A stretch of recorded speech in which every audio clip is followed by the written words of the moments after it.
Chapter is majority powers and minority rights. बच्चे इसका दूसरा नाम कंपनीज एक्ट में जो बोला जाता है it is operation and mismanagement. Operation, देखो कंपनी के ढेर सारे शेयर होल्डर्स हैं, कुछ शेयर होल्डर्स कभी एग्री करते हैं, कुछ शेयर होल्डर्स कभी एग्री नहीं करते। ऐसे ही होता है कि 100% शेयर होल्डर्स एग्री करेंगे हर बारी? कुछ नहीं एग्री करेंगे, बट हर शेयर होल्डर की अपनी डेमोक्रेसी है। दैट मीन्स जरूरी नहीं है तुम मानने वालों के साथ चलो, तुम ना मानने वालों में से भी हो सकते हो। तो शेयर होल्डर्स की सुप्रीमेसी रहती है in the governance of the affairs of the business. जो भी अफेयर्स उन्होंने मैनेज करने हैं डायरेक्टली या इनडायरेक्टली, अगर शेयर होल्डर ना कहना चाहता है उसके पास पूरी आजादी है कि वो ना कह सकता है। देखो जो कंपनी के पावर्स है 2 बॉडीज में स्कैटर्ड है, एक बीओडीज होते हैं, एक शेयर होल्डर्स होते हैं।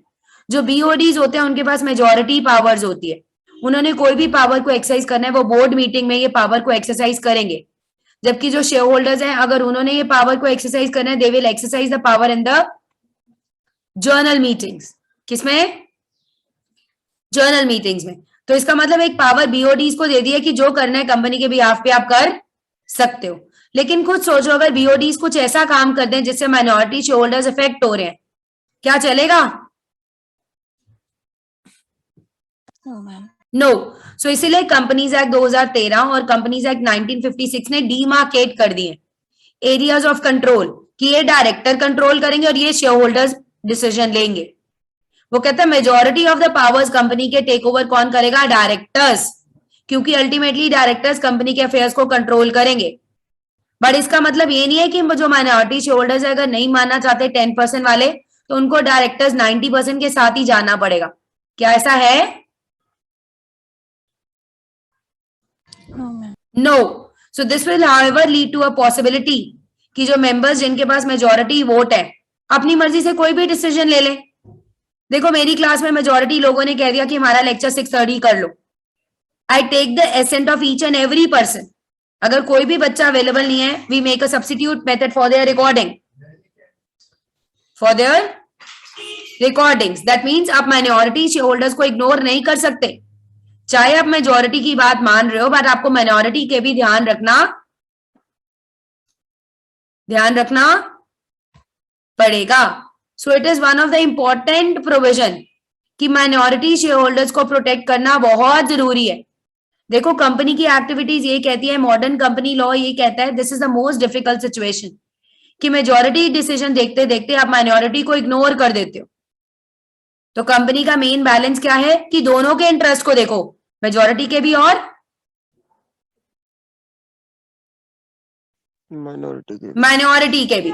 अगर 10% शेयर होल्डर्स कहते हैं कि हम नहीं देना चाहते, हम अमालगमेशन के साथ नहीं देना चाहते, आप उनको छोड़ तो नहीं ना देते प्रियांशी? आप उनके शेयर्स के बदले में उनको कैश पे करते हो ताकि माइनॉरिटी के साथ ऑपरेशन ना किया जाए। तो इसी प्रॉब्लम को फेस जो होती है माइनॉरिटी के साथ, इसको ओवरकम करने के लिए कंपनीज एक्ट 2013 में ढेर सारे उन्होंने प्रॉब्लम्स को केटर करने का सोल्यूशन बताया है कि जो माइनॉरिटी शेयर होल्डर्स हैं, जो नहीं मानते, जो डिसेंट करते हैं, उनको कैसे पे बैक करना है। तो this chapter is very much similar to the point of the dissenting share holders. Share holders के क्या राइट्स होते हैं बच्चे? फर्स्ट, जो तुम्हारे बेसिक शेयर होल्डर के राइट्स है वो तुम्हें मिले। शेयर होल्डर्स का राइट होता है कि वो डिसीजन मेकिंग में पार्टिसिपेट करेंगे। जब भी कंपनी अमालगमेशन कर रही है, मर्जर कर रही है, कोई भी कॉर्पोरेट चेंजेस कर रही है, क्या कुछ एक बंदों की बात सुनी जाती है कि हर एक बंदे की बात सुनी जाती है?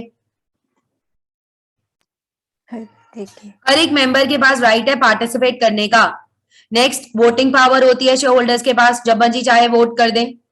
देन अगर बाय चांस शेयर होल्डर्स को किसी को डिस्प्रोपोर्शनेट वोटिंग पावर्स मिले, किसी को कम मिले, किसी को ज्यादा मिले, तो भाई पहले ही कंपनीज एक्ट में बोला उसको डिस्क्लोज करो, नहीं तो हर इक्विटी के साथ 1 वोट पर शेयर होगी। अगर अलग अलग है तो डिस्क्लोज करो, जैसे डीवीआर हैं तो अलग से आप बताओ। देन कॉर्पोरेट कंट्रोल किसके पास रहेगा? जो बीओडीज हैं अगर उनके पास कॉर्पोरेट कंट्रोल है वो कैसे एक्सरसाइज करेंगे? वो बोर्ड मीटिंग में पावर को एक्सरसाइज करेंगे, कंपनी के हित में करेंगे। ये सारे प्रोविजंस किसके लिए? राइट्स हैं शेयर होल्डर के, कि उनके साथ नाइंसाफी नहीं होगी। नेक्स्ट, जब भी वोटिंग पावर शेयर होल्डर्स को दिए जाएंगे वो उसके कॉस्ट और बेनिफिट दोनों को असेस करेंगे। कि मेरे को इससे कितना फायदा होगा, कितना बेनिफिट होगा, कितनी मेरी कॉस्ट लगेगी, उसके बेसिस पे वो अपने राइट्स को एक्सरसाइज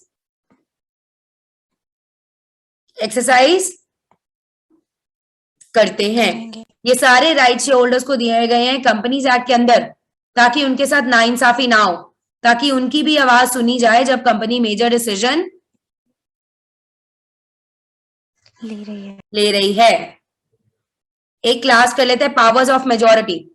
वो कहते हैं नॉर्मली देखो कंपनीज एक्ट में हर एक इक्विटी शेयर वोट कर सकता है शेयर्स पे, जो भी रेजोल्यूशन है इक्विटी शेयर्स हमेशा वोट कर सकते हैं।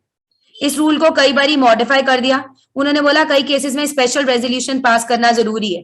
दैट मीन्स 3/4 ऑफ द बंदे जब एग्री करेंगे इन अ ड्यूली कन्वीन्ड मीटिंग तब माना जाएगा। सिंपल मेजोरिटी नहीं देखी जाएगी 50-50 वाली, ऑर्डिनरी रेजोल्यूशन नहीं देखा जाएगा, स्पेशल रेजोल्यूशन देखा जाएगा। तभी स्पेशल रेजोल्यूशन पास होगा, तभी माइनॉरिटी वो डिसीजन को मानेगी, and that too in a duly convened general meeting. Is it clear? Yes, ma'am.